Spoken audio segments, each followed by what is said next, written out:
So hello and welcome to another episode of TopTenz. I am your interim host, Karl Smallwood. Yes, you heard that correctly. Karl with a K, Smallwood with a small and then a wood. And today we're talking about 10 big ways the FBI has dropped the ball.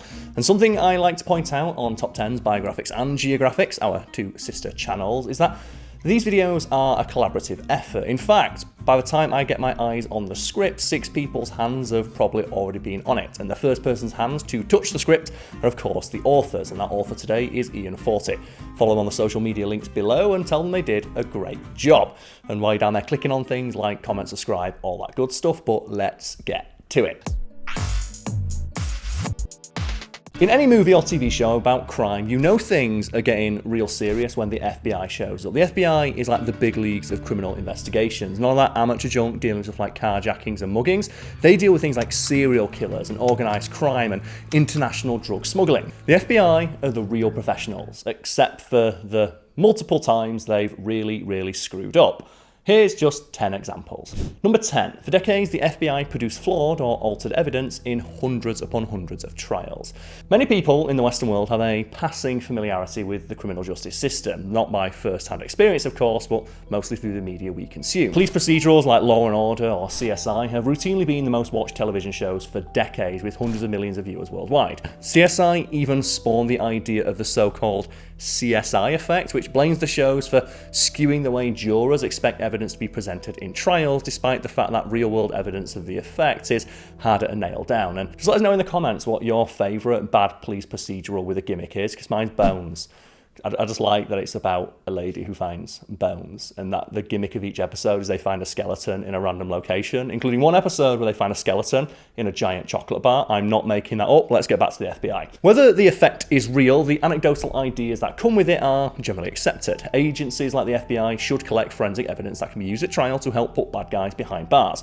Except we have evidence that the FBI bungled that seemingly simple concept way harder than you could ever imagine. For example, in 2015, the FBI admitted that for nearly 2 decades prior, leading up to the year 2000, almost all of the evidence given at trial by almost all of their experts in, and I quote, microscopic hair comparison was complete and utter trash. And in total, the FBI admitted that 26 of the 28 experts overstated their matches, which is a fancy non-committal way of saying that they lied in a way that favoured the prosecution. They did this in around 95% of nearly 300 trials that were reviewed. Of course, there were more trials they didn't review, which makes the whole statistic far more harrowing. This scandal was part of a much larger issue with the FBI abuse of evidence that was kicked off all the way back in 1994 by a whistleblower named Dr. Whitehurst. Whitehurst noted that there were systematic abuses which included, but were not limited to, and I quote here, altered reports, alterations of evidence, and people testifying outside of their area of expertise. It only gets worse from here, folks. Because he was reporting to the FBI itself, it was several years before anything came of his revelations. A full decade passed before the Justice Department finished their own investigations, which only took place after the FBI ignored Whitehurst and he had to go to the outside sources. And for the curious, some of the more notable cases Whitehurst singled out as having particularly poor practices on behalf of the FBI included the O.J. Simpson trial, the Oklahoma City bombings, and the first World Trade Center bombings. Yeah. Again, it only gets worse from here. Number 9. Counterintelligence agent Robert Hansen was a Russian spy. Any organisation probably doesn't want to have a spy on their payroll. The same is true of the FBI as it is of KFC, what with that secret recipe of theirs that they don't want falling into enemy hands.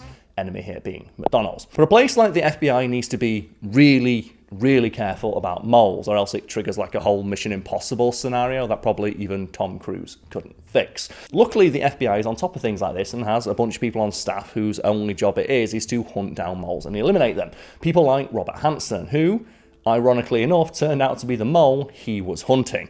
What are the odds? So the story here is that Hansen became an agent way back in 1976, and over the course of his career he provided the Soviet Union and later Russia with an abundance of top secret info, for which they paid him the grand total of $1.4 million, some of which was even paid to him in the form of diamonds. How James Bond is that? He was eventually caught in 2001.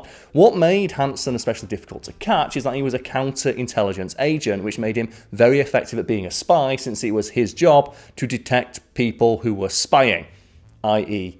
himself. Like, he even got a CIA agent investigated for 2 years, as both agencies knew that somebody was leaking info, but they didn't know who. So they asked Hansen, and he just pointed the finger at a CIA agent and let them go to town. When he was finally caught, it was the result of 300 other agents investigating him, including himself. He ended up being sentenced to life in prison, where he died in 2023. The FBI ultimately called Hansen the most damaging spy in the Bureau's history. And they should probably add that we know of to that, because like, he still ultimately got caught, which means he can't have been the best spy they sent. Like, there might be someone else there, we don't know. Moving on, number 8. The FBI has had trouble finding cybersecurity experts because of their own policies. While one stereotype of the FBI sees them as an elite crime-fighting agency, another depicts them as sort of lame, a little bit square, if you will, by the book, suit-wearing sticklers for rules and protocol. And that may not be 100% true all of the time, but it has been true enough that it bit the agency in the butt publicly at least once. When cybercrime became more than just a weird Hollywood idea for suspense in films like Swordfish, law enforcement needs to get on board with the new reality that a lot of crime was going to happen virtually. Since old agents were not exactly up to date on technology, what they needed were tech-savvy recruits to head up the burgeoning cybercrimes units, but that was a problem because of rules the FBI already had in place. See, to be in the FBI, there's a lot of things you can't do, like smoke weed, for instance. They'll drug test you to make sure of this. But when you're trying to hire hackers from the civilian population, this became an issue because nearly everyone they were interviewing admitted to smoking weed, and when they were asked if they would stop smoking weed to work for Uncle Sam and send, like, cyber terrorists to jail, they all responded with, like, no, and just left. In 2014, FBI Director James Comey stated that they were having issues hiring and expanding the division because so many of the best people they looked to hire smoked weed and FBI rules wouldn't allow them to be hired. They were effectively forced into a corner where loosening that restriction was their best option. Later, he pulled back and said that he was just joking when called out by a senator because, of course, smoking weed is bad, kids. And just as an aside, like, I've had this question a few times, I do not partake in the consumption of the devil's lettuce. I'm just like this all the time, like even when the camera's off. Number 7, burglars once robbed an FBI office after simply asking the FBI to leave the door unlocked. You'd assume that it's very rare anyone breaks into the inner workings of the FBI officers, Tom Cruise and Scientology, again, notwithstanding. But any regular burglar who wanted to make their way into the FBI offices would have to be very crafty indeed, bold and smart and with nerves of steel. How would they even get into an FBI office in the first place? If you guessed just by leaving a note asking people to leave the door unlocked, then you'd be correct. You see, in 1970, a group looking to explore the secret spying of J. Edgar Hoover was planning raids on FBI field officers and hit a snag in Delaware. They couldn't pretend to be locksmiths, replacing the lock, and no one on their team had the skill to pick the lock. Instead, one of them came up with the ingenious idea to simply write a note asking for the door to be left unlocked, which they then stuck on the back door of the officers, and when they returned that night, it was unlocked. They stole their files and they left.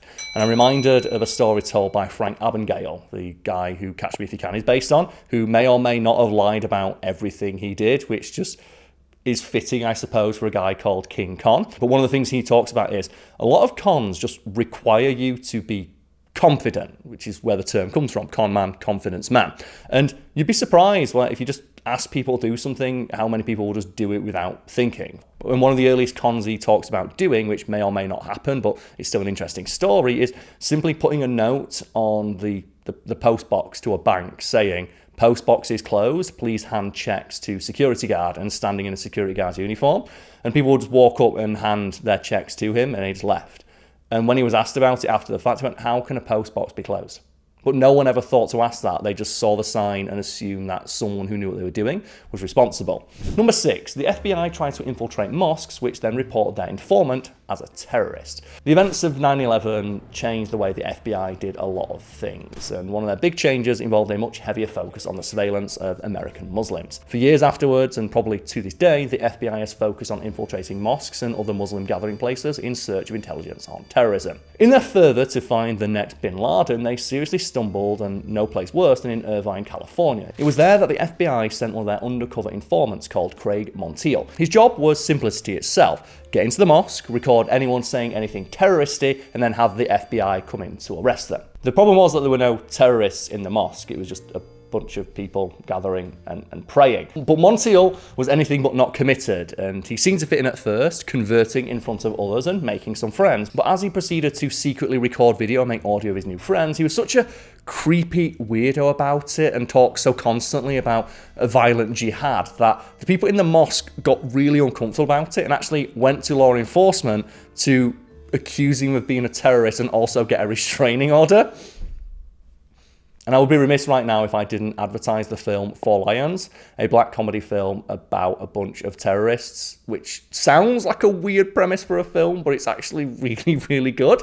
And just it's set, or it's not set, it was filmed in the city of Sheffield, where I'm recording this right now. So whenever an opportunity to bring it up comes up, I will always tell people to go watch it. It's a fantastic film.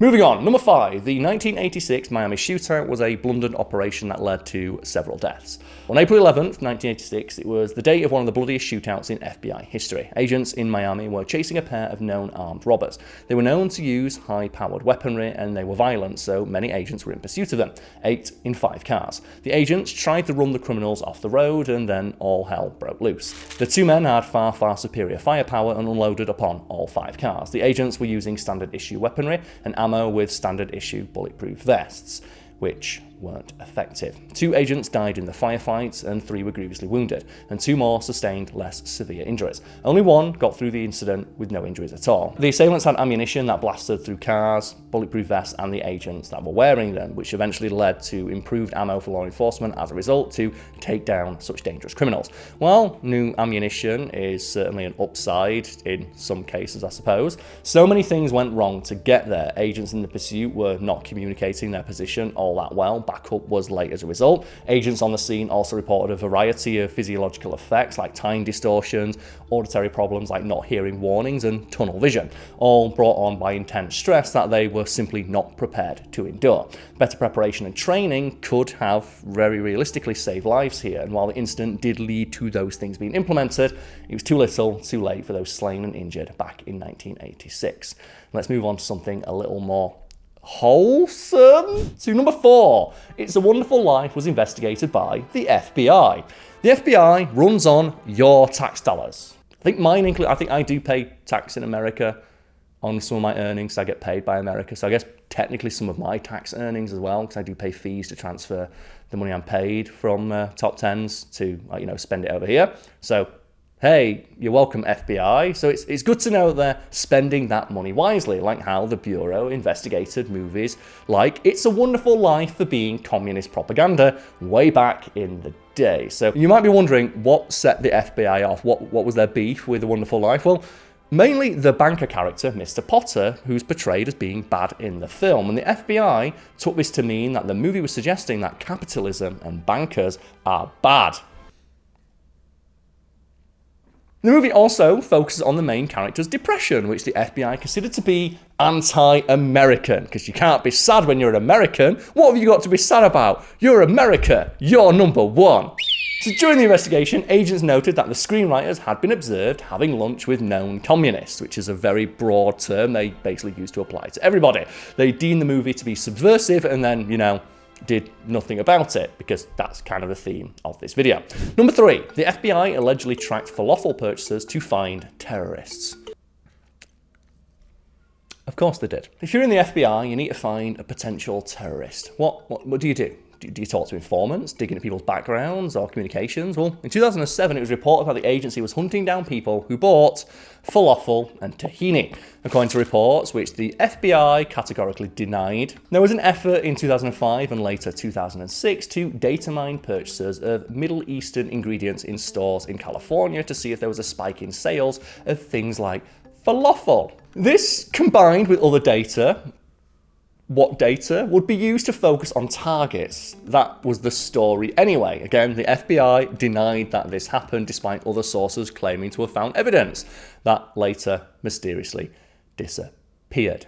Number 2, the FBI framed 4 men for murder. A good way to make yourself sound paranoid is to talk about how you think the FBI or the government is out to get you, because that's crazy talk, right? Why would the FBI ever set somebody up for a crime they didn't commit when it's their job to solve crimes. Turns out that yes, the FBI have absolutely set people up for crimes they did not commit. And we know this because the FBI knew that the person didn't commit the crimes, because the person who did commit the crimes is someone they were protecting.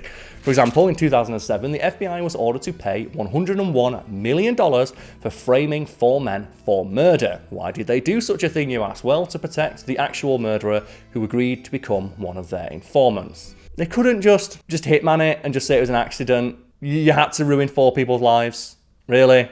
And the story, frustratingly, dates back 40 years prior to the payout, after released documents showed that the FBI was trying to cozy up to a pair of mobsters and let them frame 4 men to cover up their crimes. Only 2 of the 4 men were still alive at the time the story broke. All 4 have been convicted and given life sentences, 3 of which were commuted from death sentences. And number 1, the FBI wants trying to build a RICO case against the Wu-Tang Clan. Watch enough shows about organised crime like The Sopranos or Sons of Anarchy and you're going to learn about RICO cases. RICO, for anyone unfamiliar with the term, stands for Racketeer Influenced and Corrupt Organisations Act, which is specifically used to target groups or gangs. So if law enforcement can prove a gang of people conspired to commit various crimes, not only can they be charged with those individual crimes, but RICO as well, which makes it a federal crime which carries much stiffer prison sentences. Also, under RICO, you are able to charge everybody involved in the organisation with those crimes, because an issue with dealing with organised crime and gangs is that the people at the very tippy top calling all the shots very seldom actually get their hands dirty, and as a result have a lot of plausible deniability about their actual participation in various crimes. For a while, the FBI was investigating none other than the Wu-Tang Clan under RICO at the behest of the NYPD. The Wu-Tang Clan as in the musicians, not a group of criminals who were just awesomely using the same name, because the Wu-Tang Clan is such a cool name. Far be it from us to suggest that old dirty bastard wasn't prone to bending the odd law, but the man was no like John Dillinger.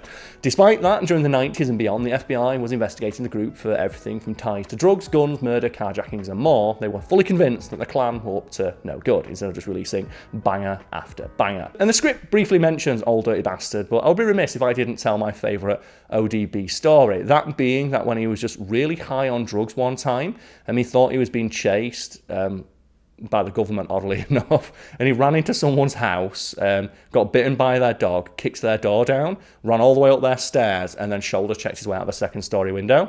And when they found him, asked him what he was doing, he's like, I don't know. So the story came to light after a Freedom of Information request following ODB's death, and it seems like the FBI just eventually gave up on their attempt, since none of the rest of the crew were put away for organised crime-related activities, which, yeah, makes sense. The only crime the Wu-Tang Clan really committed as a group was the release of Wu-Tang Taste the Pain, a obscure PlayStation 1 era video game that I of course own, built upon the bones of what is described as the most played unreleased game ever, Thrill Kill. I've made a video about this on my own channel, Factoring with Karl Smallwood.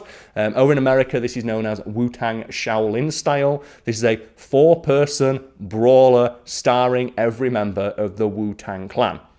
I am not making this up. It even has a special code you can input to unlock extra violent finishers. And supposedly each member of the Wu-Tang Clan, who are big nerds for all things martial arts movies, had input on how their character fought, and the way in which they fight is reflective of their own lyrical style within the group. Anyway, if you found this video to be entertaining, informative and educational, I certainly found the script to be all 3 of those things. You can let the author Ian Forty know on the social media links they provided for us found below. You can also click the like button, comment, subscribe, all that good stuff. And as I always like to say, go out there and have the day you deserve.